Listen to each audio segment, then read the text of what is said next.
From the Library of Congress in Washington, D.C. Kids Post devoted much of this summer to books that took kids on out-of-this-world adventures. So it's fitting that I'm here today to welcome Billy Collins and Karen Romagna to talk about their new book, Voyage. Voyage tells the story of a boy, a boat, and a book. The boat takes the boy away from the shore, but it's the book that transports him much farther. The story is told in just 18 lines by Billy Collins in his first picture book, but he's at home in a genre in which every word counts. He's the author of dozens of books of poetry, including his most recent titled Aimless Love. Billy Collins is a former Poet Laureate of the United States, and in that capacity, he created the Poetry 180 program, which exposes high school students to a poem for each day of the school year. His partner in Voyage is Karen Romagna, a first-time illustrator who often paints seascapes near her New Jersey home. In Voyage, her palette of blues and greens beckons the reader to turn the page. The faces that emerge from the clouds and the moon are a special delight. Billy Collins and Karen Romagna are here today with Carol Kitchell-Bellew and Ib Bellew of Bunker Hill Publishing and John Cole, director of the Center for the Book. Please join me in welcoming them to the National Book Festival.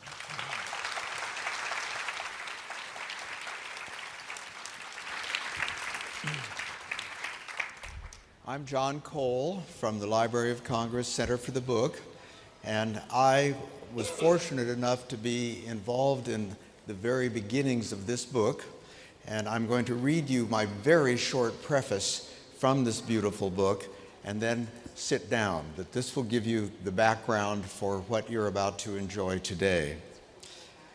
In 2003, on my 25th anniversary as the director of the Center for the Book in the Library of Congress, I was surprised and honored to learn that U.S. Poet Laureate Billy Collins had dedicated a poem to me. It was presented as a gift from the coordinators of the 50 Centers for the Book that are affiliated in the states. And you can visit those state centers in the Pavilion of the States today to learn what's happening about reading and literacy in states across the country. The creation of this book, Voyage, was wholly in the spirit of the Center for the Book, which was created to stimulate public interest in books, reading, and literacy. As it has since its founding through public law in 1977, the Center relies on private funding from individuals, corporations, and foundations to support all of its activities.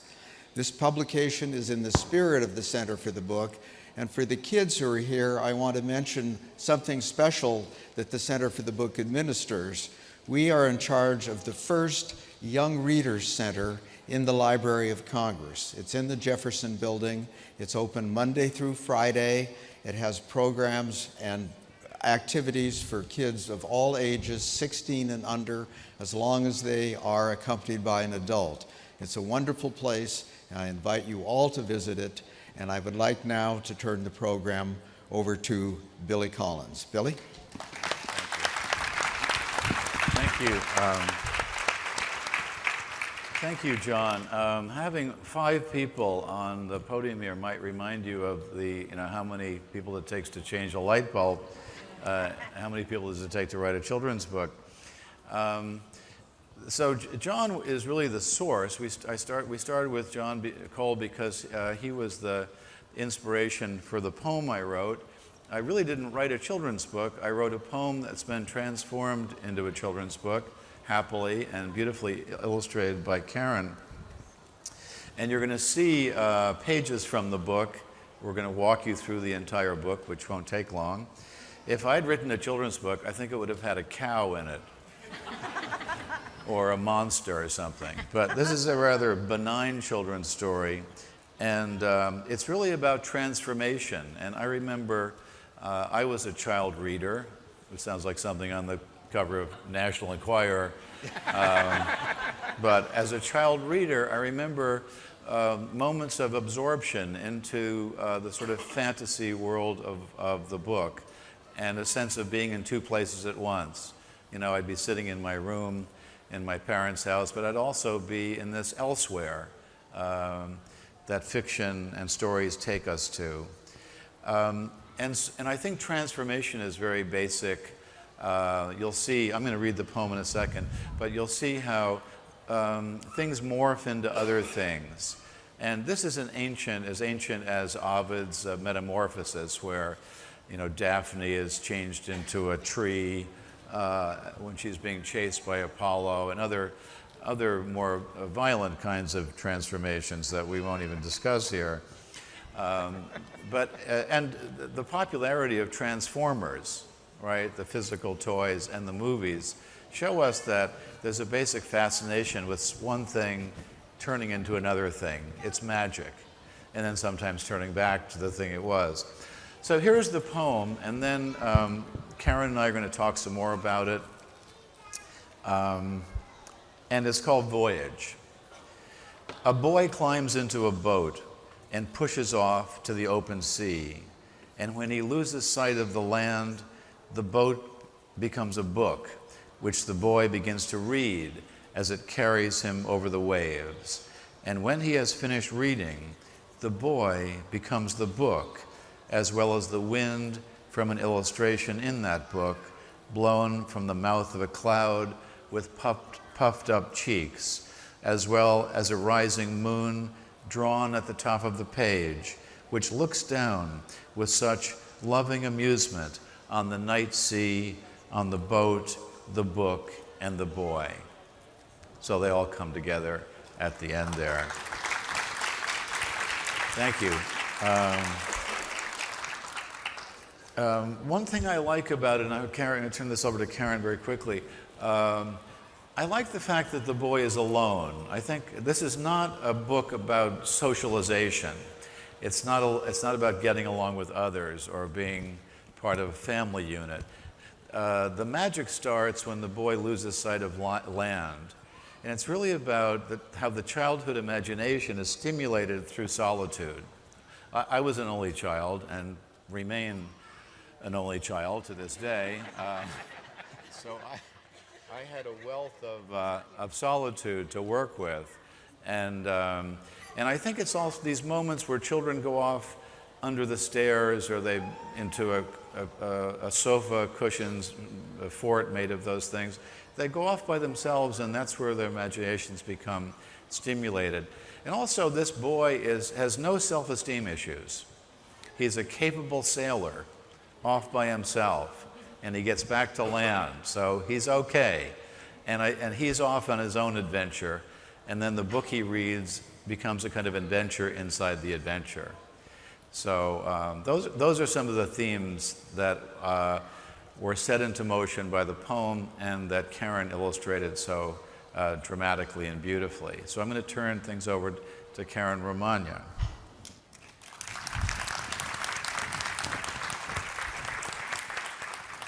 Good morning. It's incredible to be here. I'm so happy that I can share this book Voyage with Billy and all of you. It was a very interesting book. I'm going to come down and walk over here so I can see the illustrations. It was a very interesting journey for me, too, a little voyage I went on. And so this is the cover. And whoop, what do I do? I'm going to step on the other side, see if that will help. Better? Okay, all right. So, not too much better. But if I put that down. Oh. That good? Okay. So this is the cover of the boy on his adventure voyage in the beginning of his book. And we start out with the boy climbing into a boat. And boys, that I had to come up with a clever way for a boy to climb into a boat. And I had him climbing in just a usual way. And I thought, you know, that's not going to really work. You have to really climb into a boat in a different way when you're a boy going off an adventure like this. So then he pushes off to the open sea. And he's setting off on an adventure that I don't think he even knows where it's going. He's in this magical boat all of a sudden. And then, all of a sudden, he loses sight of land. And he's struck. He's just stuck out there in the middle of nowhere with this book. And this dolphin sees him and starts to follow him on his journey. And I wanted to show that big horizon. Oh, now we're underwater. There we go. Nope, back underwater. There you go. I wanted to show this vast horizon of where this boy might be going. He doesn't know yet. He's on his way, and he's going to find it. And so then I had to figure out, okay, so this boy's on an adventure. He's in a boat, and all of a sudden, that boat is going to turn into a book. How do we do that? I don't know. I know. That's all of a sudden, it just happens. And he's caught up in the book, and the boat he's in actually turns into a book. And this is where his adventure starts to take hold, and he goes off. And so then the boat becomes a book. And then, as he comes up above water for air, he begins to read that book. And he gets completely lost, and he doesn't notice all of these fun things going on around him because they're actually inside of his little mind there, I think. And so I had to make it seem, I don't know, completely dreamlike. I wanted everyone to know there was more of an adventure coming along. And so then he begins to read, and it carries him over the waves. And the story becomes more and more interesting, and he gets more and more drawn into this story. And then, all of a sudden, he finishes reading the book. No, wait a minute. Yeah, and when he's finished reading, okay.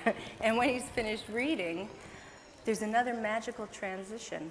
And he actually gets drawn into this book, into this story, into this, he becomes part of it. The magic that you get with being lost in a world of literature and of reading and just not knowing where it's going to take you next. And for this little boy, it took him on a pirate adventure. And he gets drawn into the book. The boy becomes the book. And all of a sudden, he's faced with pirates and adventure and things that he never dreamed of. And then, the wind from an illustration in that book, it's just like this wild adventure that's going on all around him. And he's blown by a cloud, from the mouth of a cloud with puffed up cheeks. And what's better than a cloud blowing a little boy across the ocean on a wave as a pirate? And he's now. Oh, there we go. Okay. Oh, there. From the mouth of a cloud with puffed up cheeks. And he's totally engulfed in this transition of being a pirate in a ship, and now he's just off on different adventures. The book is just taking him even further. Until finally, from the mouth of as well as the rising moon drawn at the top of the page, the book his adventure is kind of winding down, and he's being drawn back into, I don't know, a calmness that's going to come over everything at the end of the day, which looks down with such loving amusement. And there he is just thinking about what's been going on all day.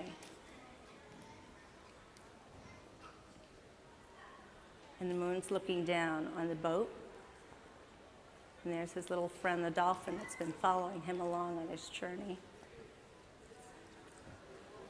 On the boat, the book, and the boy.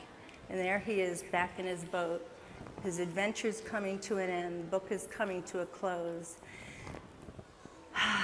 And he's just enjoying the rest of his little journey there in the ocean. And that is the end. Thank you. And then we have the boat, the poem written out in the book for everybody to enjoy. But it was a fascinating book to back up here now. It was just a wonderful journey to go on this adventure with this little boy. When I first received the poem and was offered this incredible opportunity to work on a book like this, I didn't know where to begin. I got a call from Ibn Carol Bellew, and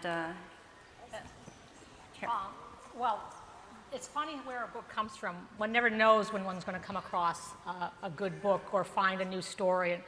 But I was in John Cole's office, we came in to visit, and there was this poem on the wall, Voyage, and I started to read the poem, and as I'm reading the poem, I said, this poem has to be a book. It just was so visual to me. I mean, the cloud blowing and the moon looking down, all these visions were coming to me to illustrate this poem into a book. And so John, we asked him if he would contact Billy and see if Billy was up for turning this poem into a children's book, and very nicely it happened.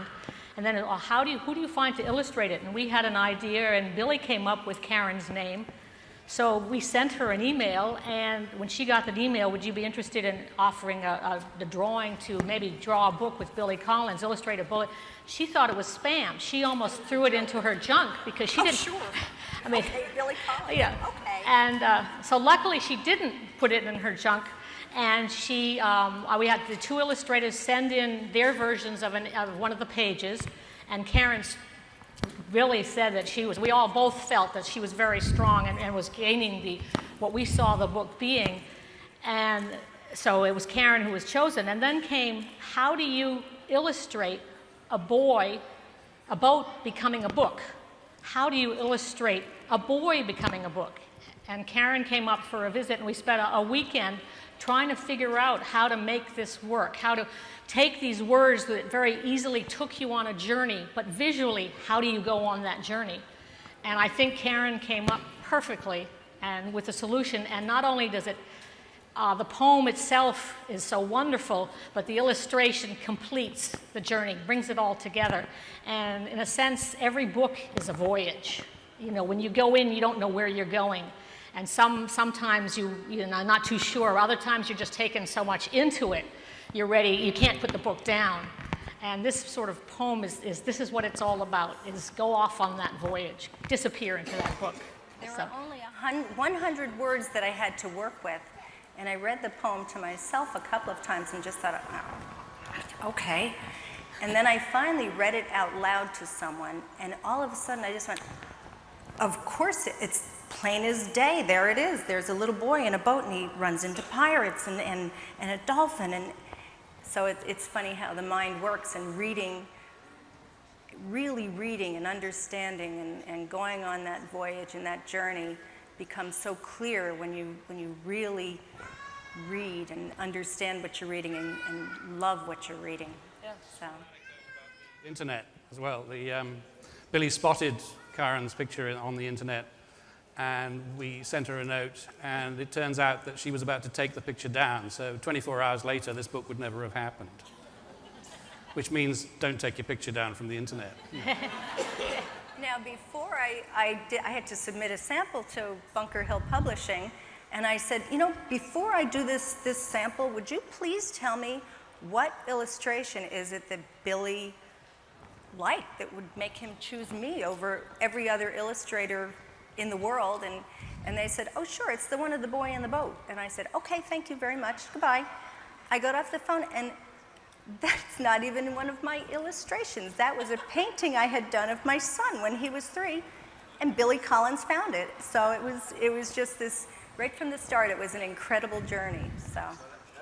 That's the reason we have 5 people on stage today, is that the book is the result of an amazing set of synchronicities and coincidences, and I couldn't be more delighted that Karen found a way. It's a very complicated story because of all this morphing and changing of things, one thing into another, but she also got the simplicity of it, and I think largely visually through the horizon line.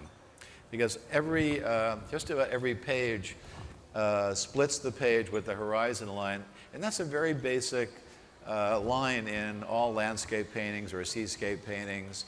And that stabilizes the whole book, and it's against that very stable visual background that all these rather bizarre changes and morphings can take place. And I also, there's some subtleties in the book that I'm just noticing, because the boy starts out with a very simple sailboat, and after he reads the pirate story, his boat has turned into a kind of pirate boat with a skull and crossbones on the sail. So he is in a state of kind of a reading afterglow. You know, when you finish reading something, it stays with you for a bit. And so he's still kind of symbolically back in the pirate world as well as the world of his own adventures. But the book, and I think it's so critical that John Cole was the ultimate inspiration for the book, because the book is really, the Voyage is about reading.